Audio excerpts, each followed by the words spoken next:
আমি যেন এই যেন একটা জামাই, মানে আমি যেন একটা শ্বশুরবাড়ির জামাই, এটাই মনে হয় এরা ভুলে গেছে। আসসালামু আলাইকুম, আপু নাস্তা আনছি। কি নাস্তা আনছ? পিঠা। কইতে আনছ? কইতে এবার আম্মু বানাইছে। ও ঘরে? হ্যাঁ।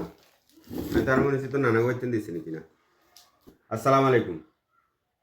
এমন এক নসিব পাইছি আমি, মানে এই যে কনকনে একটা শীত যাইতেছে, চারিদিকে এই শীতের একটা আমেজ শুরু হয়েছে।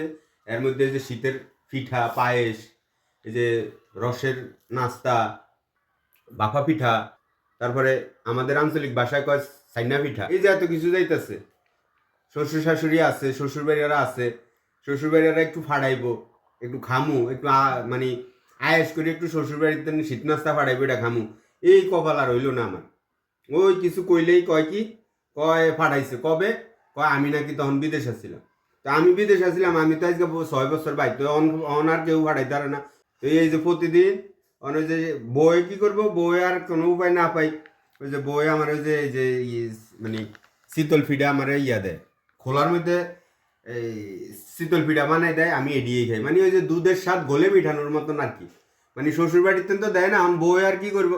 তো বই আমার ওই যে চিন্তা করে, আরে জামাই আবার কি কি করে লেগে বই আমার এডি খাওয়ায়, তো আমি এড়িয়ে খাই। কিন্তু শ্বশুর বাড়ি আমার পাওনের কোনো নসিব আমার নাই।